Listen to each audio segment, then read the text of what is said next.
Hotel राजमहल episode 32 झूठा इल्जाम। दिव्या कुछ बोल पाए उससे पहले उस आदमी ने गुस्से में चीखते हुए कहा, मेरा कोई बेटा नहीं है, चले जाओ तुम लोग यहां से। इससे पहले विशाल और दिव्या आगे कुछ बोल पाते उस आदमी ने दरवाजा उनके मुंह पर मारकर बंद कर दिया। विशाल और दिव्या ने हैरानी में एक दूसरे को देखा। तभी उनके पीछे से किसी के रोने की आवाज आने लगी, ऐसी आवाज जो किसी के भी रोंगटे खड़े कर दे। विशाल और दिव्या ने पलटकर देखा, वहां कोई नहीं था। तभी किसी ने दरवाजे को जोर जोर से पीटना शुरू कर दिया। विशाल और दिव्या हैरानी में देखते रहे। हर बार पीटने की आवाज बढ़ती ही जाती है। तभी अचानक से एक डरावनी सी औरत ने दरवाजा खोला। उस औरत के सारे बाल बिखरे हुए हैं, आंखों के गड्ढे बड़े और काले हैं, गाल की हड्डियां दिखाई दे रही हैं। उस औरत ने विशाल और दिव्या को देखा और अचानक दिव्या का गला पकड़कर दबाने लगी। तूने मारा है मेरे बेटे को, आज मैं तुझे मार दूंगी। दिव्या का दम घुटने लगा, उसका चेहरा पीला पड़ने लगा। तभी विशाल ने उस बूढ़ी औरत से दिव्या को छुड़वाया। दिव्या खांसती हुई जल्दी जल्दी सांसें लेने लगी। तभी उस बूढ़ी औरत ने विशाल को देखकर कहा, करण तुम आ गए बेटे। विशाल उस बूढ़ी औरत की आंखों से बह रहे आंसू देखने लगा। बिखरे बाल, पथराई आंखें, झुर्रियों से भरपूर चेहरा। उस महिला को देखकर ऐसा लग रहा होता है मानो उसने जीने की उम्मीद कब की छोड़ दी हो। तभी वो बुजुर्ग आदमी वापस आए और उन्होंने अपनी पत्नी से कहा, चलो कामिनी, ये तुम्हारा बेटा नहीं है, वो आवारा कमजर्फ कब का मर गया। उस आदमी ने बूढ़ी औरत को घर के अंदर खींचा और इससे पहले विशाल या दिव्या कुछ और बोल पाए उसने एक बार फिर दरवाजा इनके मुंह पर मारकर बंद कर दिया। विशाल और दिव्या समझ चुके हैं कि उनको करण के मां बाप से कुछ भी हासिल नहीं होगा। दिव्या ने चिंता जताते हुए पूछा, अब हमें कैसे पता चलेगा कि करण पर वेदिका ने वो घिनौना इल्जाम कहां लगाया था। विशाल सोच में पड़ गया और उसने कहा, अब एक ही जगह है जहां से हमें इस बारे में कुछ पता चल सकता है, द्वारका पुलिस स्टेशन। विशाल और दिव्या द्वारका पुलिस स्टेशन के अंदर दाखिल होते हैं। हर तरफ खाकी में या तो पुलिस वाले हैं या आम कपड़ों में अपराधी। दिव्या थोड़ी घबरा जाती है। वो विशाल का हाथ पकड़ लेती है। विशाल, ये लोग हमें क्यों बताएंगे कुछ भी? विशाल कहता है, कुछ भी हो जाए अपना मुंह मत खोलना। दोनों एक टेबल के पास पहुंचते हैं और विशाल एक रौबीली आवाज में बोलता है, ये यूनिफॉर्म शर्ट पैंट से बाहर क्यों है? टेबल की दूसरी तरफ बैठा हवलदार हैरानी से देखता है। उससे ज्यादा हैरानी से दिव्या विशाल को देखती है। पुलिस वाला विशाल को गौर से देखता है। विशाल उसी रौबीली आवाज में बोलता है, बैठे क्यों हो? खड़े हो जाओ और अपनी यूनिफॉर्म ठीक करो। पुलिस वाला खड़ा हो जाता है और जल्दी से यूनिफॉर्म ठीक करने लगता है। वहीं विशाल वहां पर रखी हुई फाइल्स को पलट कर देखने लगता है। तभी पुलिस वाला धीमी आवाज में पूछता है, आप कौन है सर? विशाल फाइल्स को नीचे रखते हुए कहता है, स्पेशल ब्रांच। वो पुलिस वाला तुरंत सैल्यूट मारता है। दिव्या को अपनी आंखों पर यकीन नहीं हो रहा होता है ये सब देखकर। विशाल पुलिस वाले से कहता है, मुझे इंफॉर्मेशन चाहिए। वो जो रेप केस में करण आहूजा ने आत्महत्या कर ली थी, वो वाकया कहां हुआ था? पुलिस वाला सीना तान कर बोलता है, जनाब वो कांड सिटी विलेज रिजॉर्ट में हुआ था, यहीं द्वारका में। विशाल कहता है, अच्छा, और रौबीली अंदाज से मुड़कर बाहर जाने लगता है, लेकिन वापस पलटकर पूछता है, कमरा नंबर क्या था? पुलिस वाला बोलता है, जनाब कमरा नंबर 505। विशाल कहता है, शाबाश, और मुड़कर बाहर की तरफ निकल जाता है। वो पुलिस वाला तुरंत सलूट मारता है। दिव्या भी विशाल के पीछे पीछे बाहर निकल जाती है। विशाल बाहर आकर राहत की सांस लेता है। तभी दिव्या हैरानी में बोलती है, मुझे तो पता ही नहीं था कि तुम पुलिस वाले हो। विशाल हैरान नजरों से दिव्या की तरफ देखता है। मैं पुलिस वाला नहीं हूं, एक जले हुए होटल का रिसेप्शनिस्ट हूं। दिव्या की आंखें हैरानी में बड़ी हो जाती हैं। तो तुमने नाटक किया? विशाल उसका हाथ पकड़कर उसे खींचते हुए ले जाता है। इससे पहले उनको पता चले, यहां से सटक लेते हैं। विशाल और दिव्या की अगली मंजिल होती है सिटी विलेज रिजॉर्ट, द्वारका, नई दिल्ली। रिजॉर्ट पहुंचते ही दिव्या और विशाल सीधा रिजॉर्ट के मैनेजर के पास जाते हैं। हमें आपके रिजॉर्ट के रूम नंबर 505 में रुकना है, विशाल ने मैनेजर से कहा। मैनेजर ने विशाल और दिव्या की तरफ घूरते हुए देखा और कहा, सॉरी सर, पर क्या मैं जान सकता हूं कि आपको उसी कमरे में क्यों रुकना है? मैनेजर की बात सुनकर विशाल कुछ बोले इससे पहले ही दिव्या ने कहा, क्योंकि 505 मेरा लकी नंबर है। दिव्या की बात सुनते ही मैनेजर ने कमरा नंबर 505 की चाबी विशाल के हाथों में दे दी। विशाल के हाथों में चाबी आते ही जैसे मानो पूरे रिजॉर्ट का माहौल बदल गया हो। काले काले बादल पूरे आसमान में छा गए और तेज हवाएं चलने लगी। थोड़ी देर पहले जहां खिली हुई धूप निकली थी, वहां ऐसा लग रहा है मानो कुछ ही देर में बारिश हो जाएगी। एक ठंडी हवा का झोंका हवा में खुल गया। इतना खतरनाक माहौल देखकर मैनेजर भी डर गया। उसने विशाल और दिव्या को बोला, वो कमरा थोड़ा खतरनाक है, यहां सबका मानना है कमरा नंबर 505 हॉन्टेड है। विशाल मुस्कुराकर बोलता है, हम लोग भूत प्रेत में विश्वास नहीं करते। दिव्या भी बोलती है, बिल्कुल भी विश्वास नहीं करते। तभी बाएं कान में बंसी फुसफुसाता है, ये तो ओवर एक्टिंग करती है, हंसा देगी तुम्हें। तभी दाएं कान में मुरली फुसफुसाता है, जिस काम के लिए आए हो जल्दी कर लो, मुझे भूत प्रेत से वैसे भी बहुत डर लगता है। विशाल और दिव्या कमरा नंबर 505 की तरफ बढ़ते हैं। कमरे में पहुंचते ही विशाल और दिव्या ने देखा कि उनके सामने से करण टॉवल में लिपटा हुआ बाथरूम से कमरे में आता है। वहीं दूसरी ओर कमरे में वेदिका बेड पर लेटी हुई है। वेदिका को बेड पर लेटा देख करण बोलता है, तुम यहां क्या कर रही हो? वेदिका मुस्कुराती हुई करण से बोलती है, अपनी जान को देखने आई हूं। बिना कपड़े के तो तुम और भी ज्यादा कातिल लगते हो। वेदिका की बात सुनकर करण कमरे का दरवाजा खोलता है। चलो वेदिका, कमरे से बाहर निकलो। वेदिका उठकर करण के पास आती है और उसको चूमने लगती है। करण वेदिका को पीछे धकेलता है। वेदिका गुस्से से पूछती है, क्या कमी है मुझ में करण? मैं हॉट हूं, सेक्सी हूं, सुंदर हूं, और तुम्हें क्या चाहिए?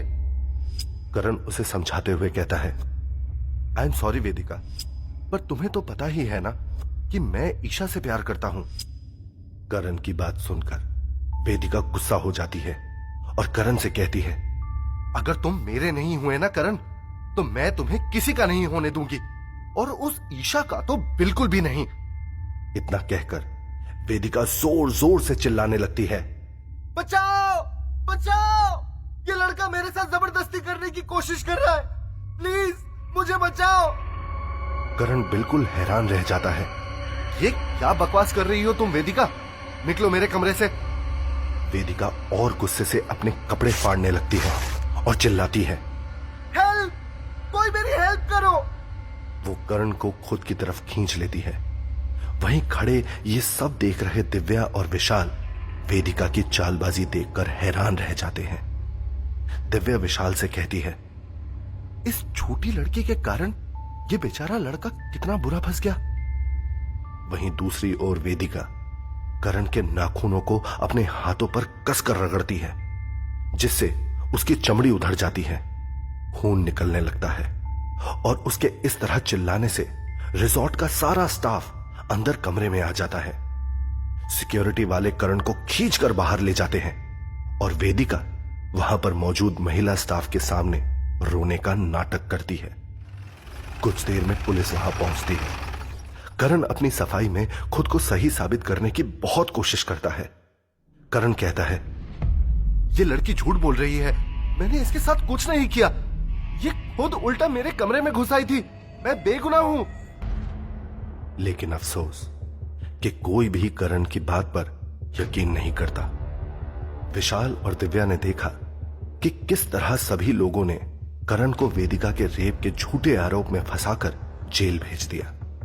वहां खड़ी करण की गर्लफ्रेंड ईशा पुलिस को करण को ले जाते देखती रहती है। आज तक इतना हेल्पलेस ईशा ने कभी महसूस नहीं किया होता। ईशा रोती हुई पुलिस को समझाने की बहुत कोशिश करती है। मेरा करण कभी भी ऐसा नहीं कर सकता, वो बेगुनाह है। लेकिन कोई भी ईशा की बातों पर यकीन नहीं करता। ईशा फूट फूट कर रोती है। पुलिस वालों से लगातार करण को छोड़ने की गुजारिश करती रहती है। करण से लिपट जाती है। करण बार बार उसे बोलता है, मैंने कुछ नहीं किया ईशा, मैं सिर्फ तुमसे प्यार करता हूं। ईशा बोलती है, मैं जानती हूं करण। लेकिन पुलिस वाले करण को ईशा से खींचकर अलग करते हैं और करण को पुलिस जीप में बिठा लेते हैं। ईशा पुलिस वालों के सामने गिड़गिड़ाती है, करण को छोड़ने की भीख मांगती है, लेकिन पुलिस करण को लेकर वहां से चली जाती है। ईशा अपने घुटनों पर गिरकर फूट फूट कर रोती है। ईशा का इस तरह से रोना देखकर विशाल और दिव्या के आंखों में भी आंसू आ जाते हैं। ये सब देख लेने के बाद दिव्या और विशाल फिर से रिजॉर्ट के मैनेजर के पास जाते हैं। मैनेजर ने दिव्या और विशाल को अपने सामने खड़ा देखकर पूछा, मैं क्या मदद कर सकता हूं आपकी? विशाल कुछ बोल पाए उससे पहले ही दिव्या मैनेजर से कहती है, रूम नंबर 505 में जो रेप केस हुआ था, उस समय करण आहूजा के साथ एक लड़की ईशा भी उसके साथ रुकी हुई थी, हमें उसका फोन नंबर चाहिए। इतना सुनते ही उस मैनेजर ने विशाल और दिव्या को ऊपर से नीचे देखते हुए कहा, सॉरी मैडम, लेकिन हम अपने किसी भी गेस्ट की पर्सनल इंफॉर्मेशन आपको नहीं दे सकते, और वैसे भी करण आहूजा केस को हुए कई साल बीत चुके हैं, हमने उस वक्त ही पुलिस को सारी जानकारी दे दी थी। वैसे आप लोग हैं कौन?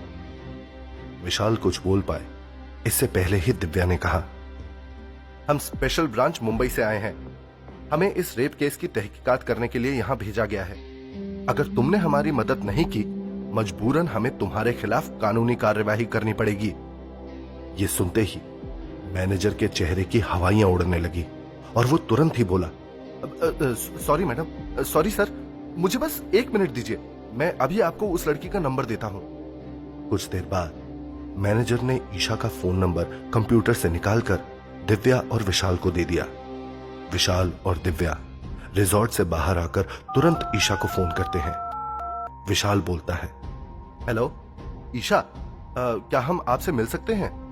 दूसरी तरफ से एक लड़की की आवाज आई, क्यों, और आप कौन बोल रहे हैं? विशाल ने बहुत गंभीरता के साथ बोला, ईशा, मुझे आपसे करण आहूजा के बारे में बात करनी है। विशाल और दिव्या एक कैफे में बैठे हैं जब उनके सामने एक सुंदर सी लड़की कैफे में दाखिल हुई। स्लिम फिगर, लंबे बाल, आंखों में चश्मा और परफेक्ट ड्रेसिंग स्टाइल। विशाल ईशा को देखते ही पहचान गया, ये वही लड़की है जो पुलिस के सामने करण को छोड़ने की मिन्नतें कर रही थी। विशाल अपनी कुर्सी से खड़ा हुआ और ईशा को आवाज दी, ईशा। ईशा ने पलटकर विशाल की तरफ देखा और वो विशाल और दिव्या की तरफ बढ़ गई। विशाल ने उसके लिए कुर्सी खींची जिस पर ईशा बैठ गई। दिव्या ने ईशा को हाय कहा और फिर बोली, मेरा नाम दिव्या है और ये विशाल है। ईशा ने इस बात पर ज्यादा गौर ना करते हुए कहा, आप लोग करण के बारे में क्या बात करना चाहते हैं? तभी अचानक से विशाल और दिव्या को किसी के रोने की आवाज सुनाई देती है, वही रोंगटे खड़े कर देने वाली रोने की आवाज। ईशा की आंखें नम हो जाती हैं। विशाल उससे पूछता है, क्या आप अब भी इस रोने की आवाज को सुन पा रही हैं? ईशा ने हैरानी से विशाल और दिव्या की तरफ देखा, आपको भी करण के रोने की आवाज सुनाई दे रही है? विशाल ने हाँ में सर हिलाया। ईशा ने हैरानी में अपने मुंह पर हाथ रख लिया और उसकी आंखों से आंसुओं की धारा बहने लगी। दिव्या की आंखें भी नम हो गई और उसने ईशा को हौसला देते हुए उसका हाथ थाम लिया।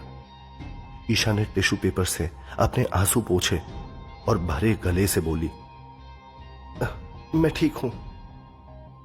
फिर ईशा ने विशाल और दिव्या से पूछा, आप लोग हैं कौन और करण के बारे में क्या बात करना चाहते हैं? विशाल ने ईशा से कहा, यह जानना जरूरी नहीं है कि हम कौन हैं, बस हम इतना जानते हैं कि करण बेगुनाह था, उसे वेदिका ने फंसाया था। यह सुनकर ईशा की आंखों से आंसू बहने लगे। विशाल ने आगे पूछा, जब करण भी जानता था कि वो बेगुनाह है, उसके खिलाफ कोई भी सबूत टिक नहीं पा रहे थे, तो उसने आत्महत्या जैसा कदम क्यों उठाया? ईशा ने सिसकियां भरते हुए कहा, उसके पापा की वजह से। दिव्या और विशाल ये सुनकर हैरान रह जाते हैं। न चाहते हुए भी विशाल के मुंह से निकल जाता है, उसके पापा की वजह से? ईशा ने अपने आंसू पोंछते हुए कहा, करण के पापा ने उसकी किसी भी बात का यकीन नहीं किया। वो अपने बेटे को जानते तक नहीं थे। उनको वेदिका के झूठे आंसुओं पर ज्यादा भरोसा था और उन्हें अपने बेटे के सच्चे आंसू दिखाई नहीं दिए। उन्होंने तो उल्टा ये कह दिया कि आज से मैं भूल जाऊंगा कि मेरा कोई बेटा भी है। उसने जो काम किया है उससे मेरा सर पूरे समाज के सामने झुक गया है। मेरा उससे कोई रिश्ता नाता नहीं है। ईशा ने आगे कहा, लेकिन करण की मम्मी ने करण का पूरा साथ दिया और कहा, कोई कुछ भी कहे पर मुझे मेरे बेटे पर पूरा भरोसा है। वो कभी कुछ ऐसा काम कर ही नहीं सकता। उन्होंने ही करण को जेल से आजाद करवाया और उसे घर लेकर आई। लेकिन करण के घर आते ही उसके पापा ने घर का दरवाजा ये बोलकर बंद कर दिया कि ऐसी औलाद से तो औलाद ना होना अच्छा होता है। बस अपने पापा की यही बात करण को अंदर तक हर्ट कर गई। ईशा की बात सुनकर दिव्या और विशाल एक दूसरे को हैरानी से देखने लगते हैं। फिर ईशा ने आगे कहा, जब से करण जेल से छूटकर अपने घर आया, तब से सोशल मीडिया पर हर जगह करण की बुराई ही हो रही होती है। करण के सारे सोशल हैंडल्स पर लोग उसे रेपिस्ट के नाम से कमेंट करने लगे, जिस वजह से मेरा करण, जो हमेशा हंसता मुस्कुराता रहता था, वो निराश और डिप्रेस रहने लगा। बस यही लोगों के कमेंट्स और अपने पापा की नफरत करण बर्दाश्त नहीं कर पाया और उसने सुसाइड जैसा कदम उठा लिया। तो क्या होगा कहानी में आगे? विशाल और दिव्या कैसे दिलवाएंगे करण की आत्मा को मुक्ति?